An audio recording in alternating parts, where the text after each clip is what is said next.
하루의 경제 주식 마무리 경주마 시작하겠습니다. 외국인과 기관의 매도세로 오늘도 우리 증시는 크게 밀려났습니다. 코스피는 1% 이상 하락하면서 2630선까지 내려갔습니다.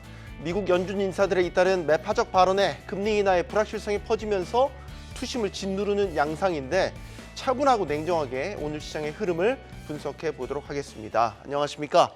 네, 안녕하세요. 연일 대응이 쉽지 않은 장세가 계속되고 있습니다. 수고 많으셨고요. 오늘 장 어떻게 대응들 하셨는지 한마디씩 먼저 듣겠습니다. 이사님부터요. 시장 다들 오늘 보셨으면 아시겠지만 쉽지 않은 장이었었고요. 네. 그다음에 이제 시장이 급격히 안 좋아졌던 이유가 지금 미국 그 국채 매각에 있어가지고 조금 그 입찰률이 좀 떨어진 수요가 좀 줄었다라는 측면 때문에 이제 미국 국채 금리가 급등했던 그거로 인해 가지고 원화 환율이 또 급등해 버리고 그러다 보니까 외국인들은 팔아야 되는데 엎친 데 덮친 격으로 어저께 그 아람코에서 25조 원 정도의 이제 또 물량을 또 시장에다 이제 매각을 한다 해가지고 이머징 마켓 쪽에서 이제 한국 쪽에 대한 비중을 좀 줄여야 되는, 그리고 또 내일 또 리밸런싱이 있잖아요. 네. 여기에서 또 우리나라 주식의 어떤 비중이 좀 줄어드는 그런 영향들이 있어가지고 좀 어려운 구간에 좀 처해 있는 건 맞는 것 같고요. 저도 되게 힘들었습니다. 쳐다보고 있으면 좀 여러 가지로 좀 스트레스 받고 짜증스럽기는 했는데, 그 전에 제가 계속 말씀드렸었던 게 4월에서 6월 구간을 말씀을 드리면서 네. 4월에서 6월 2분기는 조정 구간일 가능성이 높고, 특히 4월은 긴축의 클라이막스라는 말씀을 드렸고, 5월은 조금 편안해질 수 있는 반면에 6월이 들어가게 되면 재차 긴축의 구간이 들어설 수가 있다. 단 6월이 4월보다는 심하지 않을 거다.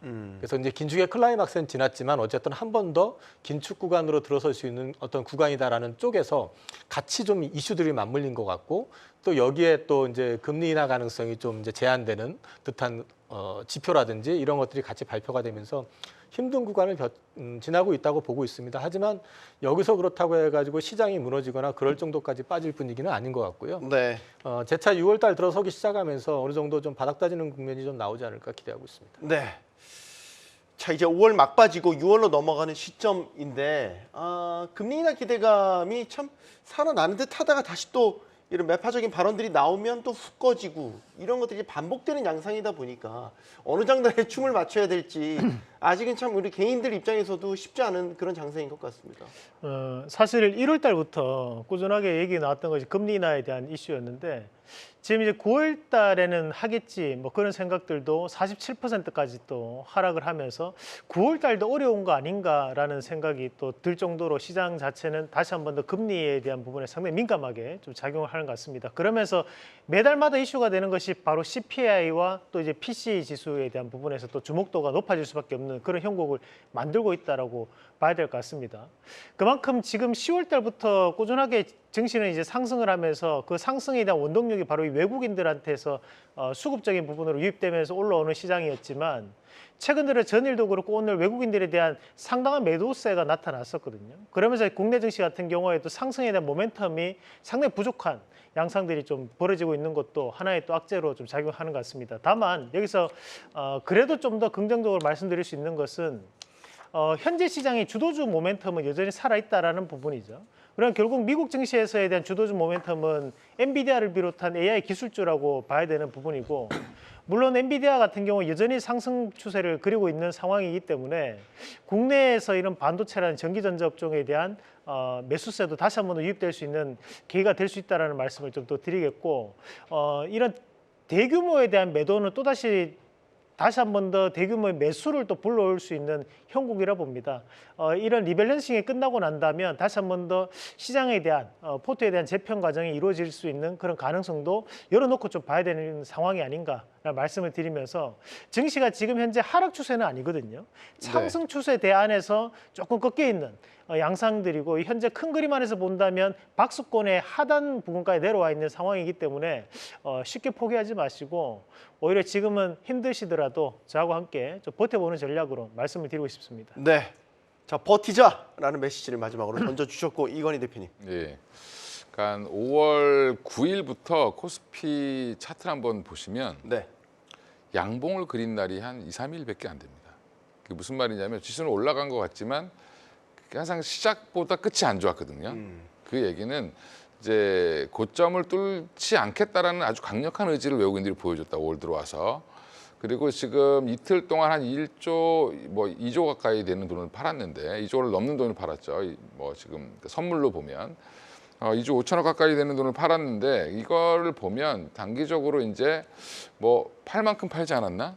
저는 개인적으로 생각하고 있고요. 차트상으로 지금 아까 말씀하신 이상노 대표님 말씀하신 것처럼 박스권 하단에 와 있는데 내일이 아마 중요한 변곡점이 될 것 같고요. 네. 그리고 지금 여러 가지로 뭐 아까 이영훈 이사님 말씀하신 것처럼 뭐 이 악재가 겹쳤죠. 미국의 이제 채권 금리가 갑자기 급등하고 또 여러 가지가 이제 겹치면서 수급적으로 좀 몰리는 현상이 나왔는데 그래도 여전히 이제 돌고 돌아 다시 주도주로 다시 돈은 올 거다라고 보고 있고요. 오히려 종목 간의 차별, 그다음에 섹터 간의 차별은 좀 더 심해질 수 있다. 양극화가 더 심해질 가능성은 높다라고 보고 있습니다. 네.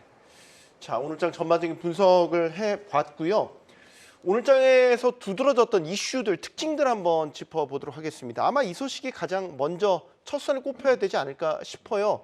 SK그룹 최태원 회장과 노소영 관장의 이혼 소송 항소심 결과가 오늘 나왔는데 이게 왜 중요하냐면 재산 분할 대상을 어디까지로 볼 것이냐라고 봤었을 때 1심에서는 SK그룹의 지주회사격인 SK 주식이 분할 대상이 아니었는데 항소심에서 이게 뒤집혔습니다. 네, SK 주식회사의 지분도 분할 대상이 됐습니다. 예. 이게 대단히 많은 변화를 시사하는 거죠, 이사님? 큰 변화죠, 사실은. 네. 그러니까 1심에서는 사실 위자료 1억 판결 나온 게 전부였었잖아요. 네. 근데 이제 이번에 2심에서 이렇게 이제 재산 분할에 대한 거, 그건 결국에는 재산의 어떤 증식에 대해서 노소영 원장의 기여분이 인정이 됐다라는 측면에서 봤을 때 결국 가지고 지금 현재 최태원 회장이 가지고 있는 전체 재산에서 가장 큰 비중은 결국은 SK 주식회사 SK의 지분일 텐데 오늘 1조 3,800억이 이제 기준일이라든지 이제 근거가 뭔지에 대해서는 좀 봐야 될 부분이 있을 것 같아요. 근데 네. 금액 상으로만 놓고 얘기하게 되면 사실 최태원 회장이 가지고 있는 SK 지분의 한 11.8%, 12% 가까이가 되는데 그렇게는 아닌 것 같고 당초 그 소장에서 요구했던 걸 보면은 지분의 한 42% 내외를 요구했었기 때문에 한 7% 정도 오거든요. 그렇기 때문에 이제 그걸 기준으로 놓고 본다고 하면 전체적인 금액에서 1조 3,800억이라고 하는 숫자는 상징적이기는 하지만 실제 지분에서는 이제 일각에서 이제 얘기했던 것처럼 상당 부분을 그 노소영 씨가 가져가는 그런 구조는 아닌 것 같은데 문제는 지금 SK그룹 자체가 지분 구조 상으로 봤을 때 특수관계인까지 포함해서 25% 정도가 지금 최대 주주의 범주에 들어가 있게 되고요. 네. 7% 가까운 지분이 빠져나간다고 하면은 18% 정도가 되는데 그 가운데서 이제 사촌 지분들 이런 것들이 또 이제 대부분이고 그걸 따지고 놓고 보면은 결국 SK도 결국 사촌하고의 또 관계도 어느 시점에서 정리를 해야 되고 이런 부분들을 놓게 되면 셈법이 되게 복잡해질 수 있습니다. 네. 어떻게 생각을 하면은 지분율 가지고 뭐 그렇게 되라는 얘기는 아니고 그렇지 되지 말란 법은 없으니까 얼마 전에 작년이었나요? 대한항공 한번 노이즈가 또 있었잖아요. 네. 그런 것처럼 또 이게 또 다른 어떤 노이즈를 일으킬 수 있는 지분 관련해 가지고 노이즈를 일으킬 가능성도 개연성은 충분하다. 그렇기 때문에 오늘 주가가 이 판결 관련해 가지고 기사가 나온 다음에 마이너스에서 급반전해 가지고 주가가 네. 10% 이상 올라가는 그런 그림이 좀 그려졌던 게 아닌가 싶습니다. 뭔가 SK그룹 안에 지배 구조의 변화를 시사하는 오늘 항소심의 결과였기 때문에 주가도 여기에 반응한 거 아니냐라는 분석이 나오고 있는 거고 사실 과거 SK그룹은 또 우리 그 유명한 헤지펀드가 경영권을 흔들었던 소버린 사태를 또 떠올리게 되기도 하고요. 맞습니다. 이제 뭐 지금 당장 항소심에서 이게 나왔으니까 사실은 뭐 지금 이슈가 되는데 또 선고 바로 하셨잖아요. 네. 대법원 또 삼심 가겠죠? 예, 3심 또 들어가고 시간이 또 꽤 걸릴 겁니다 아마. 네. 예, 그러면 뭐 이게 해결책이 아마 마련되기 전까지 대법원 결론이 나오기 전까지 결국에는 계속 지금 뭔가를 만들겠죠 플랜을 만들 거고 법원 이제 그걸 대비해서 지금 어떻게 이제 위자료라든지 뭐 지금 재산 분할을 어떻게 할 것인지에 대해서 대비를 할 텐데 아까 이제 소버린 사태 말씀하신 것처럼 만약에 지금 17.7% 정도 갖고 있는데 네. 최태원 회장이 여기서 만약에 이제 일부 지분을 뺏기게 된다는 거죠 결국에는 그러면 그 뺏긴 걸 가지고 보면 이제 노소영 씨랑 같이 해서 뭐 사모펀드가 들어와서 인수를 하려고 할 수도 있는 거고 뭐 여러 가지 이제 뭐 이런 사건들은 벌어질 수 있는데 아직까지 그것까지 논의하기에는 좀 시간은 좀 이르지 않나 생각하고 있고요. 네. 여전히 지금 오히려 이제 주주분들은 관심이 뭐냐면 SK 갖고 계신 분들 오랜만에 올랐는데 이거 팔아야 돼 말아야 돼. 네. 이게 더 관심이 더 있으시지 않겠나. 지금은 그러면 이제 이게 왜 올라갔냐가 중요한데 그러면 이제 SK가 주가 부양을 해서라도 재원을 마련해야 되는 거 아니야? 이런 방식이거든요. 이제 논리는.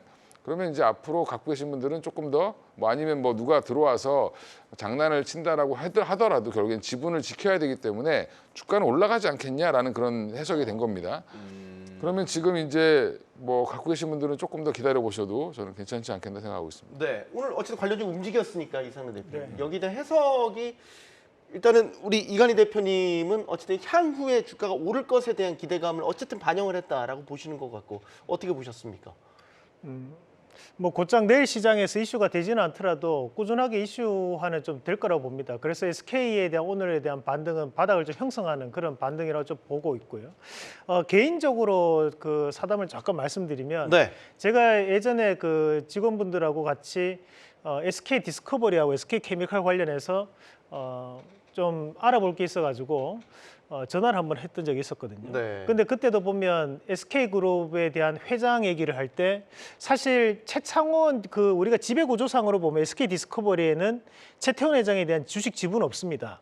하지만 거기서 얘기하는 회장은 SK 최태원 회장을 얘기를 하는 거였어요.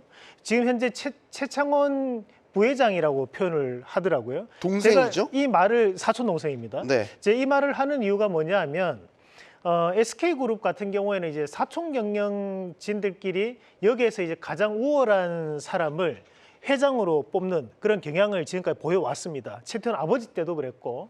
근데 여기에서 보면 제가 이 얘기를 드린 이유는 그만큼 이 SK그룹 자체는 이 최태원 회장에 대한 뭐랄까 이런 리더십 자체가 상당히 부여가 돼 왔던 기업이라는 거죠. 네. 그룹 내가 그만큼에 대한 카리스마를 가지고 어떻게 보면 지금까지 전도주의 하면서 이끌어왔는 부분이었는데 만약에 이런 지배구조상에 대한 문제가 생긴다면 지금까지 SK와는 좀 다른 모습이 좀 나타날 수 있다.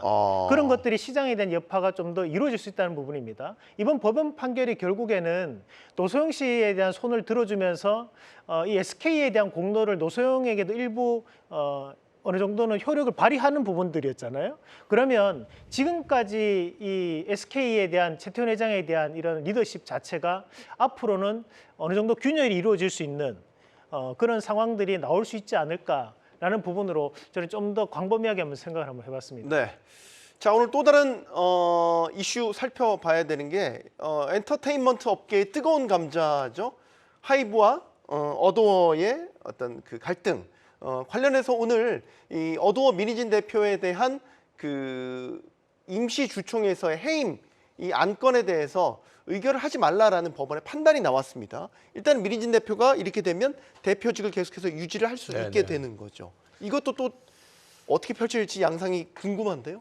일단 뭐 대표직을 유지하게 된다 그러면 네. 이제 그 노이즈에 대한 부분은 계속 될 것이고 그다음에 이제 레이블 체제에 대해서 사실은 지금 하이브 같은 경우는 프리미엄을 받아왔었는데 네. 그걸로 지금 사실 민희진 그 대표 사건 이후로 거기에 대해서 이제 의문이 제시되면서 주가가 빠졌었잖아요. 네. 그런 이런 부분들이 당분간은 지속될 가능성이 높고 그게 또 다시 부각될 가능성이 높다는 측면에서 주가에는 그렇게 긍정적이지는 않을 것 같습니다. 근데 이제 또 이게 사실 그 우리나라 그 엔터테인먼트 업체의 한 단계 도약을 위해서 이제 거쳐야 될 어떤 하나의 과정이라고 보면은 네. 이런 부분들도 일정 부분에서는 좀 극복이 돼야 되는 부분이기도 하고 또 고칠 점이 있다 그러면 고쳐 나가서 이 창작에 대한 부분에 있어 가지고 자율성이라든지 또는 이제 어떤 확장을 하는 데 있어 가지고 그 일방적이거나 아니면은 이렇게 통합된 그런 시스템보다는 좀 다양화되는 그런 측면으로 이제 개편되는 데 있어서의 하나 촉매제가 될 수 있다는 측면에서 놓고 본다 그러면 네. 이게 마냥 또 업계로만 놓고 봤을 땐 나쁜 것 같지는 않습니다. 네. 오늘 이슈들이 많아서 다음 또 짚어볼 게 하나 있는 게 저희 주식시장에서 이제 계속해서 투자자들이 우려하는 게 내년에 예정대로 금융투자소득세가 도입되는 거 시행되는 것에 대한 여러 이제 설왕설래들이 있고 갑론을박이 있지 않습니까? 오늘 그 개인 투자자들이 22대 국회가 개원하는 날인데 여기도 민주당 당사 앞에서 금투세 도입을 반대하는 또 촛불 집회를 연다라고 해요. 이게 지금 계속해서 시끄러운 상황이 만들어지고 있는 거죠. 네. 어떻게 보십니까? 민주주의는 원래 좀 시끄러운 게 정상이죠. 예, 자기들의 이제 본인들의 이제 그 이익을 위해서 움직이는 건데 의견을 제시하는 거죠. 그래서 지금 투자자들 보면 지금 주식 계좌 아마 전 국민의 한 4분의 1 이상 한 30% 이상은 다 갖고 계실 텐데 성인 기준으로 봤을 때. 근데 이제 그 중에서 제가 증권회사에 있을 때 보면 계좌 굉장히 관리 계좌 많은데 사실 거래 많이 하는 계좌라든지 거래 금액이 큰 계좌들은 생각보다 많이 없거든요. 근데 지금 보면 민주당 쪽이나 이제 그 주장하는 거 보면 그런 거죠. 계좌 뭐 5천만 원 이상 수익 나는 사람들 1%밖에 안 된다라고 얘기하시는데 1%보다는 좀 많을 것 같습니다. 왜냐하면 실질적으로 운영이 안 되는 계좌가 훨씬 더 많고, 네. 그러니까 한마디로 뻥 계좌라고 그러죠. 이제 비어 있는 계좌들, 그다음에 사실상 뭐 한 100만 원 미만의 의미 없는 계좌들도 굉장히 많고요.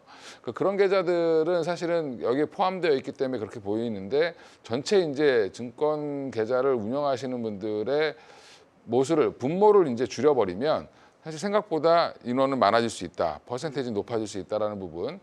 그런 부분들, 그리고 또 이제 채권 관련돼서도 이제 뭐 250만 원 이상이면 또 걸린다라는 얘기가 또 있으니까 네. 그 부분도 여전히 채권 투자하시는 분들, 요즘에 채권 투자 굉장히 많이 하시잖아요. 또 어르신들이 많이 하시는데 최근에 우리 아마 개인들이 올해 아마 채권 투자 제일 많이 하셨을 겁니다. 작년부터. 그래서 채권 매니저들이 하시는 말씀이 채권 가격이 너무 많이 올랐다, 생각보다. 그래서 본인들이 살 게 없다, 뭐 이런 얘기도 나올 정도로 개인들도 좀 많이 참여를 하고 있기 때문에 이런 부분들은 아마 좀 조율을 해서 뭐 금액을 조정하든 뭐가 이루어지지 않겠나 생각을 하고 있고요. 네. 또 연말 되면 또 약간 유예되지 않을까, 또 다시 한번 논의를 해보자, 뭐 이렇게 또 가지 않을까 생각을 하고 네. 있습니다. 예. 금투세와 관련해서 이게 도입이 돼야 된다, 폐지돼야 된다. 저희가 뭐 가타부타 주장을 하는 건 아니고요. 지금 상황을 전해드리는 겁니다. 이 부분에 대해서는 오해는 없으셨으면 좋겠는데, 이런 식의 이제 촛불 집회를 하고 하는 것들은 투자자들은 금투세가 어쨌든 도입이 됐었을 때에 이게 투자금이 우리 증시에서 빠져나가는 빌미가 될 수 있고, 그런 것들이 결국 주가 하락, 뭐 코리아 디스카운트로 이어질 수 있는 것 아니냐, 이런 부분들을 우려를 하고 있는 건, 그런 목소리가 있는 건 분명히 맞잖아요. 과거 사례에서도 대만 같은 경우에도 시행을 하고 난 다음에 한번 크게 출렁거리는 모습을 보여왔고, 마찬가지로 이제 저는 사실 개인적인 의견은 소득 있는 곳에 세금은 있다라고 생각합니다. 네. 다만 이제 거기에 따른 기준 자체에 대한 부분이 우리나라 실정에 맞는 부분이 있고 맞지 않는 부분이 있을 수 있다라는 부분이거든요. 뭐 일적인 예로 우리가 현재 선진국에서는 모두 다 이제 금투세에 대한 부분 자체를 도입을 하고 있다라는 부분인데, 그것은 팩트죠. 맞습니다. 다만 거기서 우리가 봐야 되는 것은 미국은 누적 손실에 대한 부분 자체를 인정을 해주는 거고, 우리는 거기에서 한국형에 맞게끔 2년에 대한 누적 손실 인정했다, 이제 5년에 대한 누적 손실 인정한다는 얘기를 하고 있는데, 선진국에 대한 법을 그대로 가지고 와서 우리나라의 실정에 맞게끔 진행을 하면 되는데, 여기서 또 한 번 더 칼질을 해서 거기에 코리아에 맞게끔 또 다시 한 번 더 진행을 하다 보니까 문제가 더 발생한다고 봐요. 어차피 문제가 발생할 것 같으면 선진국에 대한 그런 그런 세금적인 부분 자체를 그대로 다 가지고 와서 적용을 해보고 난 다음에 뭐 거기에서 좀 더 수정해 나간다든지 그런 부분을 해야 되는데, 처음부터 너무 강경한 입장으로서에 대한 국민들 여론을 듣지 않고 진행하는 것 자체가 지금은 큰 반대를 불러일으킨다라고 저는 주식 투자를 하는 입장에서 말씀을 드리는 거고, 그래서 앞으로도 이런 논의가 좀 더 공개적인 자리에서 실제 국민들과 또는 실제 전문가들과 이런 정부 요인들이 모여서 한번 논의를 할 수 있는 그런 공개장이 좀 있었으면 좋겠습니다. 이것을 무작정 한다고 해서 예전처럼 우리가 이 금액이 5천만 원 이상은 중산층, 그런 기준도 저는 잘못됐다고 보거든요. 5천만 원이라고 해도 우리가 실제 소득을 보면 한 달에 300만 원, 400만 원입니다. 근데 요즘 이 300만 원, 400만 원 중산층으로 보는 것 자체가 또 제대로 된 시각은 또 아니라고 저는 봐요. 그래서 네. 그런 부분에 대해서 전체적인 세부적인 논의가 좀 더 필요한 부분이 아닌가라는 말씀을 저희 개인적인 의견으로 그냥 드리고 싶습니다. 네, 민감한 사안인 건 맞는 것 같아요. 되게 금투세 저희가 이야기를 꺼내니까 다양한 의견들을 남겨주고 계시고 이게 눈에 띄네요. 금투세로 자금이 빠져나간다는 건 우려가 아닌 현실일 텐데. 점점점. 현실이란 얘기죠. 뭐 이런 식의 이제 의견들, 우려들을 계속해서 하고 있다라는 거는 이게 이제 앞으로 22대 국회 개원되면 이 이슈가 또 이제 불거질 텐데 네. 불거질 때마다 계속 불안감을 만들까 봐 그런 것도 걱정돼요, 사실. 금융시장의 경쟁력을 놓고 얘기를 했을 때 그럼 우리나라 시장이 그 정도 경쟁력을 갖고 있느냐 첫 번째 이제 제기하고 싶은 게 그거고 그다음에 이제 소득이 있는 곳에 과세를 해야 된다 그 원칙을 말씀을 아까 이제 하셨는데 그건 맞는 얘기잖아요. 맞는 얘기인데 근데 그 소득이 안정적인 소득이냐 그럼 거기에 대해서 손실이 났을 때는 어떻게 할 거냐 네. 그 부분에 대해서도 명쾌하지가 않죠. 그다음에 또 이게 이제 1%에 해당된다고 하지만은 어젠가 기사도 나왔었잖아요. 1인당 각 개인이 주식 양도 차익이 100만 원이 넘을 경우에는 그 가족 연말정산할 때 소득공제 대상에서 제외가 됩니다. 네. 그러면 이거는 뭐 15만 명 뭐 이런 차원이 아니라 그건 전 국민이 다 대상이 될 수 있어요. 공모주를 1년에 열심히 하면은 사실 이 한 사람이 공모주 차익으로 100만 원 요즘 내기가 그렇게 어렵진 않아요. 네. 그러면 공모주 시장도 또 죽일 수 있는 그런 문제가 발생할 수도 있다라는 얘기고요. 그리고 이제 아까 채권 관련해서도 말씀드렸지만 채권은 공제가 250만 원입니다. 그럼 250만 원을 가지고 얘기를 하면은요. 그 월 배당식으로 받는 사람 분들 계시잖아요. 채권 이자 말씀이시죠? 예. 네. 그러면 250만 원이면 월 기준으로 20만 원이거든요. 그럼 그 초과하시는 분들 같은 경우는 금융투자 종합과세 대상자가 되는 겁니다. 금투세 대상자가 되는 거고요. 네. 그다음에 그것뿐만 아니라 ETF라든지 그다음에 펀드가 가입자들 같은 경우도 국내 주식형을 했었던 분들은 그동안에 과세 대상이 안 됐었지만 이 금투세가 도입이 될 경우에는 이 차익에 대해서는 역시 마찬가지로 그 차익인 그 기본 공제 대상인 5천만 원에 그게 포함이 됩니다. 합산이 됩니다. 네. 그렇기 때문에 그 ETF라든지 그다음에 주식형 펀드, 국내 주식형 펀드를 가입하신 이런 분들 같은 경우도 금투세 대상이 합산이 되기 때문에 주식만 가지고 5천만 원이 공제 대상은 아니라는 얘기죠. 네. 그러면은 대상이 굉장히 넓어질 수가 있다는 문제가 발생이 될 수가 있고요. 이 사실 문제를 따지고 보면은 이걸 지금 다 검토해보고 한 거냐는 그런 의문이 드는 게 지금 또 금투세를 낸다고 하면서 거래세 0.15에 대해서는 포기를 하지 않습니다. 그럼 이건 이중과세죠, 사실은. 네. 이런 것들까지 놓고서 지금 이거를 갖다 논한다는 것 자체가 저는 개인적으로 이게 그런 식의 논리로 따지면은 한국하고 미국 시장을 놓고 봤을 때 기업의 경쟁력이라든지 안정성을 놓고 봤을 때 우리나라 기업들이 글로벌 탑티어급에 들어가는 기업체들이 미국 시장보다 많냐는 거죠. 그럼 한국에 투자하는 것보다 차라리 세금 낼 거 내고 미국에 투자하는 사람들이 수요가 늘어나게 되면 국내 주식 시장이 활성화될까요? 그러면 국내 주식 시장의 어떤 매매 차익의 문제가 아니라 제가 판단하기에는 또 우려가 되는 건 뭐냐면 산업 성장의 기반이 국내 증시에 있습니다. 우리나라의 대표적인 그 벤처를 통해서 성장했던 기업들이 셀트리온이라든지 네이버라든지 네. 카카오라든지 이런 회사들 다 코스닥 상장이 되고 하면서 거기서 자금 조달을 통해 가지고 기업을 키울 수 있는 배경이 됐었던 거거든요. 네. 그럼 이 시장의 어떤 원천을 갖다가 흔들어 버리게 된다고 했을 때 이게 우리나라 과연 산업에 도움이 될까? 이런 것까지 좀 심각하게 신중하게 생각을 하셔가지고 이거를 조금 디테일하게 고민을 해가지고 도입을 하더라도 미국 같이 아예 손실이 난 부분이 있으면 손실을 갖다가 보전할 때까지 세금을 안 걷든지 이런 어떤 대안을 가지고서 제시를 해야지 뭐 5년 동안 유예해준다. 그럼 5년 지나면 우리나라 주식 같은 경우는 특히나 삼성전자도 잘못 걸리면 5년 이상 손실 날 수 있습니다. 네. 근데 지금 이거를 그냥 있는 그대로 뭐 선진국이 이렇게 한다 해가지고 그대로 가는 게 과연 옳으냐 이건 좀 생각해봐야 될 것 같습니다. 네. 이용 이사님, 네. 이제 좀 가라앉히시고요.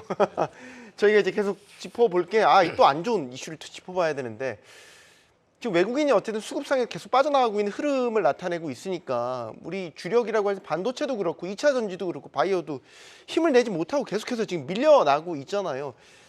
이건희 대표는 이게 언제까지 계속 이렇게 되는 겁니까? 어떻게 예상하세요? 일단 이제 국채 금리가 좀 안정을 해야죠, 사실은. 그러니까 제가 10년물이 4.6까지 올랐죠. 4.6까지 돌파했다가 지금 다시 좀 내려왔더라고요. 좀 전에 보니까. 그래요? 예, 조금 네. 내려왔는데 그러니까 뭐 항상 방송 때 말씀드리는 것 중에 하나가 아침에 눈 뜨면 미국 국채 금리부터 보셔라. 근데 아무리 종목이 좋은 호재가 있어도 오늘 한미반도체 보면은 뭐 장중에 엄청 올라가다가 결국엔 마이너스로 끝났습니다. 결국엔 그 무슨 말이냐면 위험 회피 심리가 커질 수밖에 없고 특히 외국인들 입장에서 봤을 때는 국채금리 올라가는데 부담스러운데 뭐 사실 팔아야 되겠죠. 근데 삼성전자 갖고 계신 분들 되게 화나실 텐데 외국인들이 55% 갖고 있습니다. 지금 이렇게 팔았어도. 네. 그분들도 사실은 뭐 외국인들도 화나겠죠. 주가 빠지면. 근데 그런 건데 결국에는 저는 지금 키는 우리가 지고 있는 게 아니라 미국이 지고 있고 미국의 국채 금리가 안정된다라고 해서 이게 약간 하락 쪽으로 전환한다라고 하면 사실 그러면 우리 주가는 다시 또 올라갈 가능성이 높다라고 보고 있고요. 그리고 지금 내용이 나쁘지 않은 게 HBM을 결국에 우리가 갖고 있기 때문에 네. 그러니까 결국엔 반도체 쪽으로 돌고 돌아갈 수밖에 없다. 삼성전자가 뭐 어쩌고저쩌고 많이들 얘기하는데 삼성전자가 그 내부 사정은 저도 모르는데 결론적으로 삼성전자 그러면 HBM을 못 만들어낼 거냐? 전체 삼성전자 매출에 지금 뭐 10%가 아니라 1, 2%도 안 되는 HBM을 가지고 삼성전자 전체를 흔드는 것도 사실 좀 뭐 어불성설이긴 하지만 네. 여전히 이제 시장은 그걸 가장 중요하다고 생각하고 보고 있기 때문에 거기에 심리적인 영향을 좀 받는 거다. 하지만 결국에는 삼성이 뭐 파운드가 됐든 HBM이 됐든 되살아나기 시작하면 또 엄청난 힘을 발휘하겠죠. 그럼 관련 종목들이 같이 움직일 거고 지금은 근데 이게 삼성이 실패했다는 이제 보도 이후에 사실은 하이닉스랑 한미반도체, 뭐 PSK홀딩스 몇 개 종목만 강한 흐름을 이어갔거든요. 그러니까 이런 부분들 때문에 더 심리는 안 좋아져 있는데 그 사이에 그러면 섹터별로 보면 안 좋냐?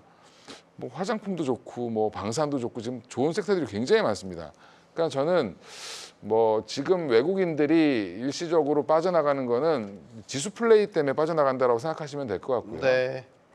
선물 매도할 물량 다 매도했으니까 뭐 내일 정도에는 반등 나오지 않겠나 이렇게 생각하고 있습니다. 계속해서 이관희 대표님 내일을 좀 변곡점으로 보고 계시는 것 같은데 사실 연말까지 올 상반기에 이제 좀 부침이 있기는 했지만 연말 전반적인 지수 전망은 코스피 같은 경우는 3,000포인트까지도 보는 증거들도 꽤 있었단 말이죠. 지금 이 시점에서 계속 조정을 받고 있는데 그 전망이 유효할까 하반기에 말이죠. 어떻게 보십니까? 증권사 말을 100% 믿을 수는 없죠. 네, 믿을 수는 많이 없는 틀렸죠. 거고. 많이 다만 틀리긴 이제 우리가 했는데. 3,000포인트 얘기하면 그래도 한 2,800, 2,900까지는 가지 않을까 저는 그 정도 그렇게 생각을 해 왔었거든요. 네. 근데 이제 이 말씀을 먼저 드리는 이유가 지금 이 사실 시장이 빠지다 보면 이 빠지는 거에 대해서 우리도 동조하게 되고 공포가 또 다시 한 번 더 만연할 수밖에 없는 것들입니다. 다만 우리가 과거에 대한 부분 자체가 미래에 대한 해석이 되지는 않겠지만 그래도 과거에 대한 부분 자체를 돌이켜서 한번 생각을 해보면 우리가 이제 작년 10월 달에 금리가 미국 10년물 국채 금리가 5%까지 가파르게 오르면서 그때 이스라엘하고 하마스 간의 전쟁이 이루어지면서 증시가 이제 바닥을 한번 찍었습니다. 그래서 10월 31일부터 해서 현재까지 꾸준하게 상승해 오면서 외국인들에 대한 매수로 인해서 증시를 끌어올리는 모습들이 나타났었는데 그럼 여기에서 외국인들이 주로 많이 샀던 섹터군이 어디냐라는 거예요. 그러면 결국에는 전기전 접종에 대한 상당한 매수세를 보여왔고 그러면서 채권금리가 안정이 되면서 증시는 가파르게 올라오기 시작했다는 거죠. 그러면 현재까지에 대한 부분에서 항상 10년물 국채금리에 대한 부분이 4.5에서 5% 사이에 대한 움직임이 나타날 때마다 증시는 불확실한 모습을 나타내 왔었거든요. 그러면 현재는 바로 그 시점에 대한 움직임이 나타나고 있는 거고 다르게 본다면 오히려 4.5% 밑으로 다시 한 번 더 미국발 10년물 국채금리가 내려간다면 시장은 또다시 한 번 더 가파르게 안정될 수 있다는 부분에 저는 좀 더 포커스를 맞출 필요가 있다고 봅니다.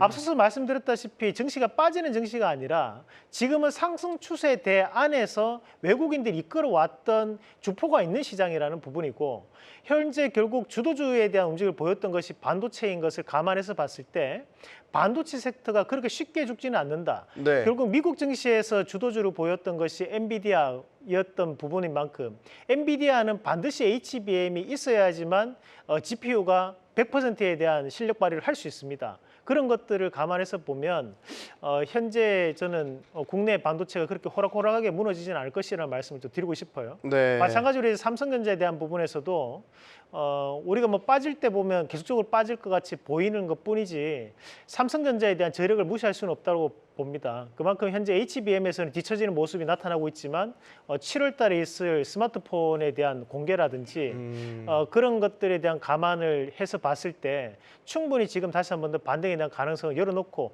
봐야 되는 모습이 아닌가라는 말씀을 드리면서 내일은 금요일이기 때문에 잠시 쉬어갈 수는 있습니다. 네. 하지만 다음 주에는 다시 한 번 더 반등을 붙일 수 있는 요인이 발생할 수 있다라는 말씀을 드리겠습니다. 이사님도 6월이 조정이 올 수 있지만 4월만큼은 아닐 거다라고 네네네. 보면 이제 저희가 좀 긴 시각에서 질문을 드리는 거는 사실 지금 눈앞에 있는 게 너무 부정적으로 보이는 상황들이 많기 때문에 네.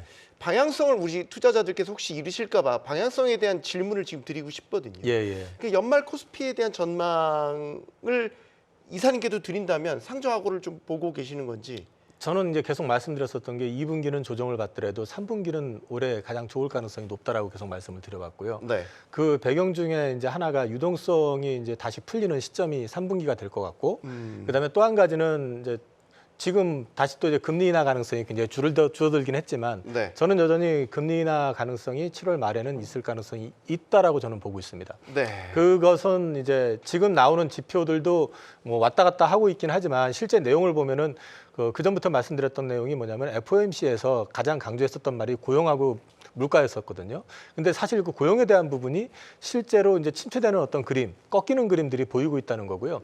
재무부에서 이제 경기 후퇴, 침체 이거를 갖다 가늠해주는, 그러니까 경기 흐름 안정적인 고용을 갖다가 얘기를 할 때 그 고용 숫자를 갖다 과거에는 10만 이상으로 봤었는데 이걸 20만으로 조정을 했습니다. 근데 하필이면 지난달께 나온 게 지금 비농업 고용자 수가 17만이 나왔었고요.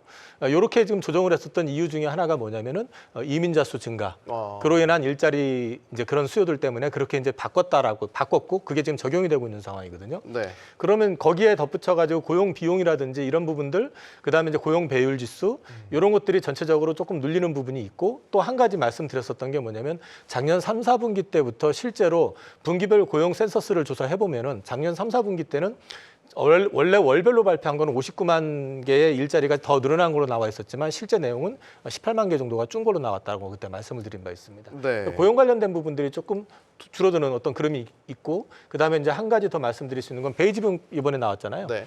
베이지북에 보시면은 그동안까지는 이 경기에 대해서 안정적인 성장 이런 거에 대해서 방점을 찍었지만 약간 좀 후퇴되는 듯한 뉘앙스에 대해서 이번에는 좀 언급이 좀 들어왔거든요. 이런 것들이 좀 맞물려서 놓고 본다 그러면 저는 여전히 CPI도 생각보다 안 튈 거고 오히려 조금 눌릴 가능성이 저는 있다고 보고 있기 때문에 6월 달, 7월 달 발표되는 내용들에 따라서는 7월 말에 금리 인하 가능성이 여전히 있다고 저는 보고 있습니다. 그래서 네. 그런 것들까지 맞물려 보게 되면 7, 8, 9는 어찌 됐든 간에 유동성 확장 기간이다. 한 가지 더 이것만 말씀을 드리면 네. 재무부가 국채 발행 계획을 지금 발표한 게 있는데요. 네. 3분기에는 단기채 발행 비율이 굉장히 높습니다. 단기채. 네. 그거는 시중의 유동성을 많이 풀겠다. 레버리지를 일으키겠다라는 그런 얘기이기도 뭐 하기 우리는 때문에. 2년물, 5년물 이런 식의 이제 국채들이 더 많이 발행 계획이 있다. 사실 2분기 때는 그게 더 많았었는데 네. 장기채 발행을 늘렸었는데 지금 3분기 들어서면서 다시 단기채 발행을 키우겠다. 이거는 결국은 제가 생각하기에는 미 대선하고도 좀 연관이 돼 있는 것 같습니다. 내일 이건희 대표님 PC 물가지수 이제 예, 예. 발표되잖아요. 시장 예상치에 부합하거나 그러니까 꾸준히 둔화되고 있다는 게 좀 확인이 되면 지금의 이게 경직된 분위기도 한 번에 또 풀릴 수도 있겠어요. 뭐 이제 예상치보다 조금 더 이제 안 좋게 나오면 뭐 좀 낮게 나오면 낮게 나오면. 예, 낮게 나오면 낮게 이제 나오는 또- 게 좋은 거죠. 또 좋은 거죠. 주식시장 그게. 입장에서. 좋은 네. 거고 그렇게 되면 또 한번 뭐 반전이 좀 있을 수도 있습니다. 미국 시장 자체도. 근데 또 하나 아까 이제 3,000포인트 자꾸 이제 예시하셨는데 네. 그분들이 그 예상할 때는 금리 인하를 6번 뭐 이렇게 한다고 생각했을 때 예상한 거기 때문에 네. 그거에 비하면 지금 뭐 한 번, 두 번 한다고 얘기하잖아요. 그러면 지금 주가가 굉장히 좋은 거죠. 그거에 대비해 보면. 네.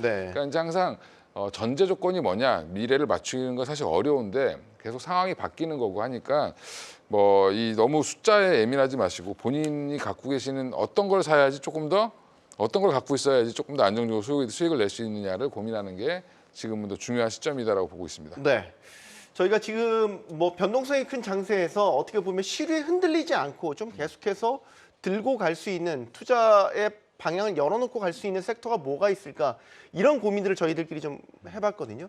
그래서 선정을 해본 게 바로 방산입니다. 방산. 저희가 종종 이야기는 했는데 최근 방산주 흐름이 나쁘지 않았어요. 나쁘지 않았고 호재성 뉴스들도 계속해서 나왔던 게 뭐 아랍에미리트 연합 대통령도 방한을 해서 이와 관련된 기대감도 반영이 됐고요. 어떻게 분석하십니까?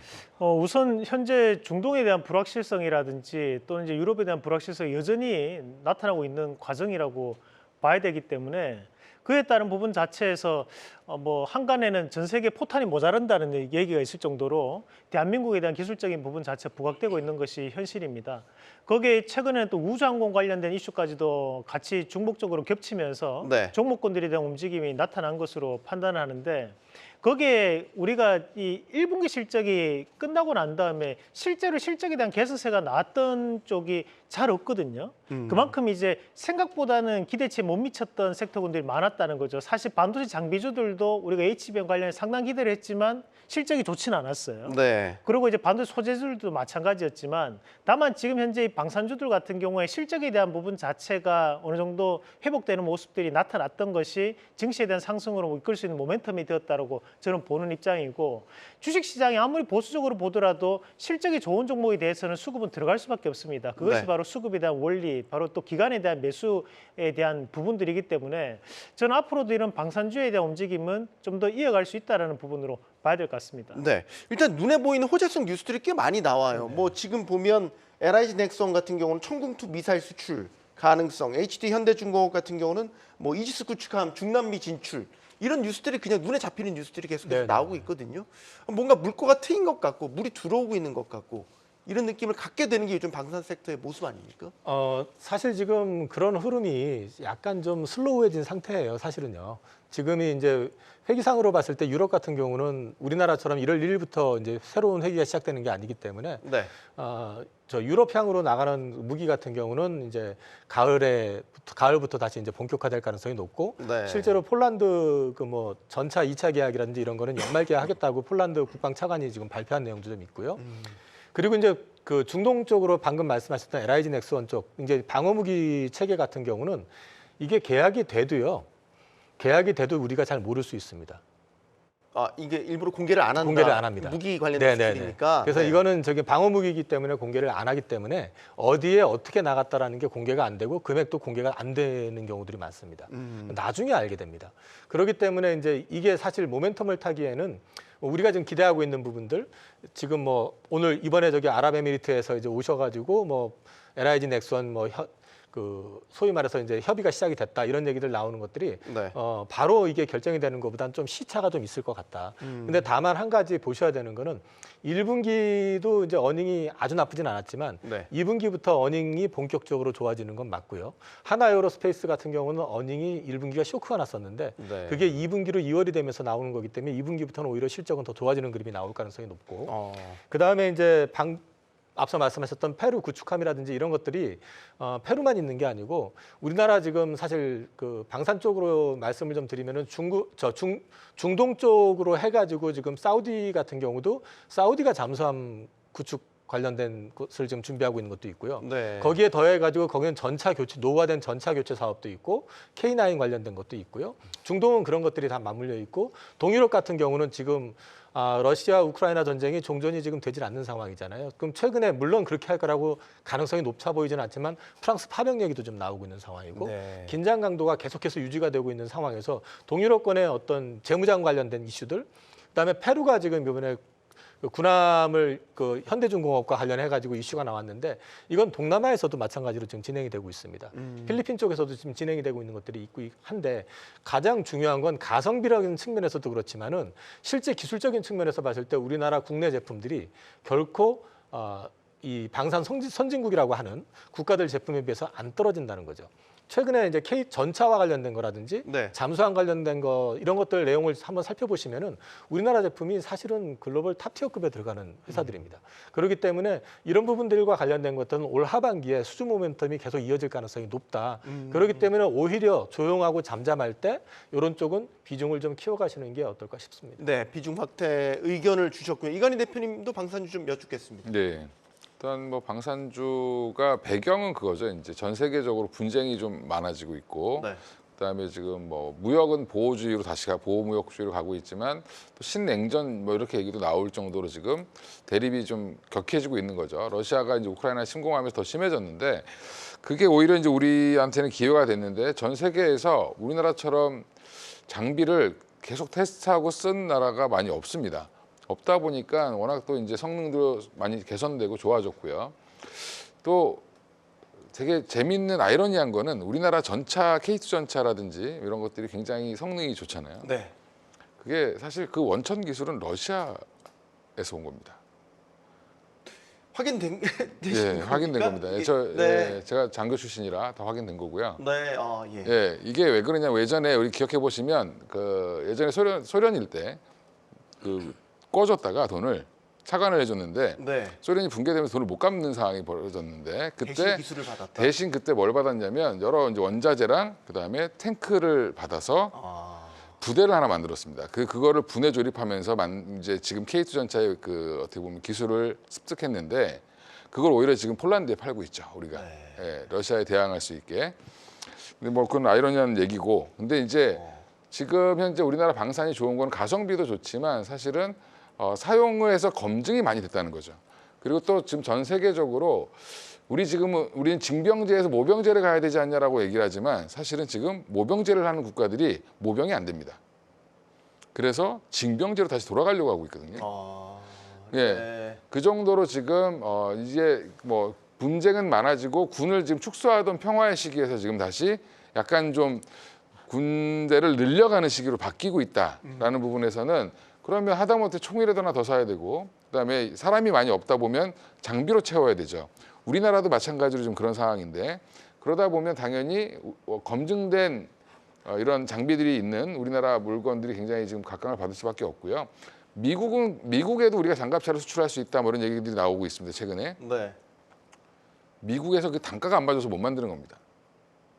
그러니까 이게 로키드 마틴이나 이런 쪽은 좀 더 비싼 거를 만들려고 하는 거고 네. 조금 더 싼 장비들은 어떻게 보면 우리나라 거를 갖다 쓰는 게 오히려 더 효율적이다. 그렇죠. 그래서 지금 배도 지금 자꾸 얘기가 나오는 게 네. 구축함이나 이런 것들도 결국에는 현대중공업이나 하나오션이 만들어주는 게 사실은 지금 더 좋은 거죠. 미국 입장에서는. 그래서 지금 이런 얘기들이 자꾸 나오고 있다라는 부분 그만큼 기술력이 있기 때문에 저희는 아마 이 방산 쪽은 꾸준하게 좀 잊어버릴 만해서 조정 나올 때 오히려 사시는 게 맞고 하나 에어로스페이스 아까 이제 실적 이연된 것도 확인하셨으니까 뭐 사시면 될 것 같습니다. 이관희 대표님이 장교 출신인 거는 사실 이 자리에서 처음 알았는데. 저 처음 알겠습니다. 네. 예. 저도 장교 출신인데 예. 저는 포병 장교 출신인데 예. 어쨌든 한국 무기에 대한 평가가 확연하게 달라지고 있는 건 분명히 예, 맞습니다. 맞다. 그래서 정말로 유럽에서도 정말 메인 주류라고 할 수 있는 프랑스나 독일에서 한국산 무기들을 본격적으로 견제하기 시작했다라는 이야기가 뭐 이런 이야기도 들은 바가 있어서 참고하시라고 좀 전해드립니다. 제가 한마디만. 네, 말씀하십시오. 오늘 방산주 두 계속 분 얘기하시죠. 두 분 장교 사이에 저는 사병 출신이라 가지고 사병 입장에서 말씀을 드리는 건 아니고요. 네. 앞서 이제 이건희 대표님 그 K2 전차 러시아 기술 말씀하셨는데 이제 K2 전차 같은 경우는 정확하게 말씀드리면 러시아 기술 플러스 미국 기술입니다. 그래서 이게 하이브리드 전차라고 하거든요. 네. 그리고 이제 그것과 관련된 거는 유튜브 조회해서 보시면은 그 강점에 대한 건 상당히 많이 나와 있고요. 우리가 자꾸 이제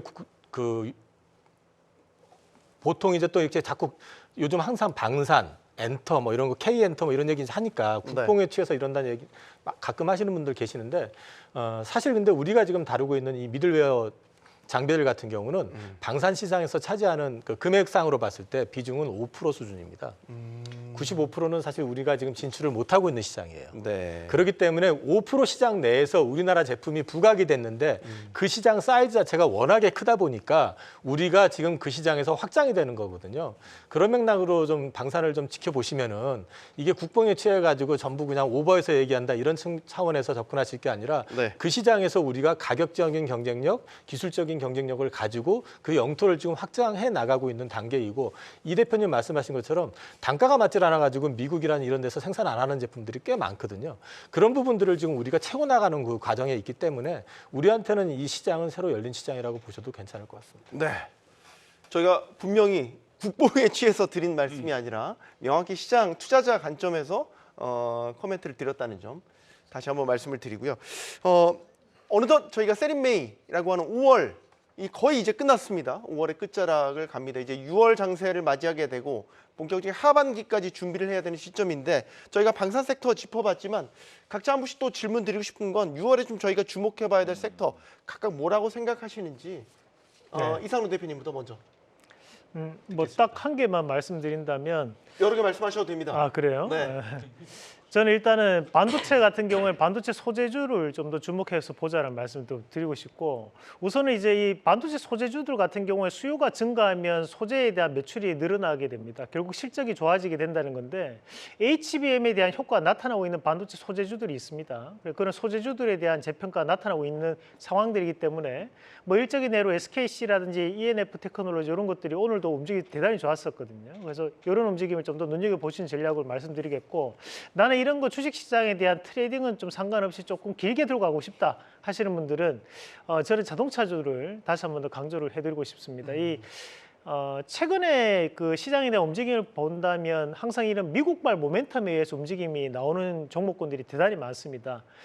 그런 움직임을 봤을 때 결국 시장에서는 얘기하지 않고 있지만 그 안에 내부적인 이슈로 본다면 이런 원화 약세 기조가 꾸준하게 연출되고 있다는 것도 이런 수출주에 대한 재평가를 나타내고 있는 과정이라고 봅니다. 거기에 중국을 대신할 수 있는 인도 법인에 대한 효과도 함께 어우러질 수 있는 것이 바로 이 자동차주들이고 이 자동차주들에 대한 특징적인 부분이 과거 같았을 경우에는 이런 우리가 영업이익률이 약 3%에서 4% 정도 나오던 자동차주들이 최근 들어서는 10%, 11%까지도 나오는 자동차주들도 있고 네. 자, 부품주들 같은 경우에도 한 8에서 9%까지도 나오는 종목군들이 있거든요. 그 말인즉슨 영업이익률이 높아지고 있다는 것은 마진 추이가 개선되고 있다는 의미로 또 받아들일 수 있기 때문에 그에 따른 재평가 가능성 그리고 지금 현재 정부에서도 얘기하고 있는 것이 바로 밸류 프로그램에 대해서 좀 더 활성화시키겠다라는 방안 그래서 실제로 기업 공시 사이트를 들어가 보시면 거기에서 밸류 홈페이지가 또 따로 게시되어 있습니다. 그런 것들을 감안하셔가지고 네. 자동차주 그리고 반도체 소재주들 좀 더 눈여겨보신 전략 말씀드리겠습니다. 이건희 대표님 바로 이어서 예. 말씀해 주시죠. 일단 뭐 돌고 돌아 반도체가 주도주일 것 같은 건 여전하고요. 근데 이제 또 하나가 이제 저는 개인적으로 보고 있는 게 최근에 화장품 엄청 올라가고 있고 오늘도 많이 올랐습니다. 이 안 좋은 장에도. 근데 저는 오히려 미용 의료기기도 이제 좀 봐야 되지 않나. 근데 오늘 JC 메디칼이 올랐는데 칼라일 그룹에서 인수를 검토한다는 얘기가 나오면서 또 이제 한번 불을 뿜었지만 사실 지금 미용 의료기기는 이슈가 좀 여러 가지가 있는데 우리나라 식약청에서 허가받으면 전 세계 회원 국가에 다 팔 수 있는 그런 조약이 가입돼 있습니다, 우리나라가. 네. 근데 그게 이제 본격적으로 시행되는 게 제가 알기로는 내년 정도로 알고 있는데 그렇게 되면 각 나라마다 뭐 허가를 받을 필요도 없고 그리고 이제 이 사모펀드들이 자꾸 인수하는 이유가 뭐냐면 다른 너무 버는 거에 비해서 영업이익률이 뭐 40% 50%씩 나오는데 밸류가 너무 싸다는 거죠.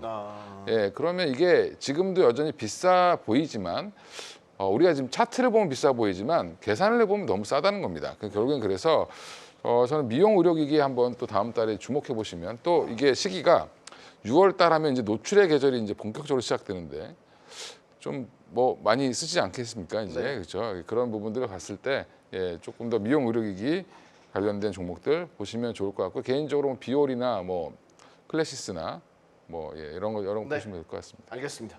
이사님 1분밖에 없습니다. 저는 압축하겠습니다. 네. 쌀 때 사라 하는 거는 6월 달에 쌀 때 사시는 거는 조선하고 바이오 쪽을 보시면 될 것 같고요. 그다음에 이제 낸드 쪽의 소재와 관련돼 있는 쪽 저는 반도체 쪽에서 그쪽을 좀 관심 가져보시라고 말씀을 좀 드리고 싶습니다. 그다음에 가을에 저는 개인적으로 방산 쪽이 좋아질 것 같기 때문에 그 안에 좀 쌀 때 역시 방산도 관심 가져보시면 괜찮을 것 같습니다. 알겠습니다. 산 넘어 산이 계속 나타나는 것 같죠? 많이 지치고 힘드시겠지만 그래도 우리는 정상을 향하고 있다는 그 믿음 잃지 마시기 바랍니다. 잠시 쉬었다가 천천히 가도 됩니다. 우리의 투자 여정은 1등이 목표가 아니죠. 완주가 목표입니다. 오늘도 수고 많으셨습니다. 경주마였습니다.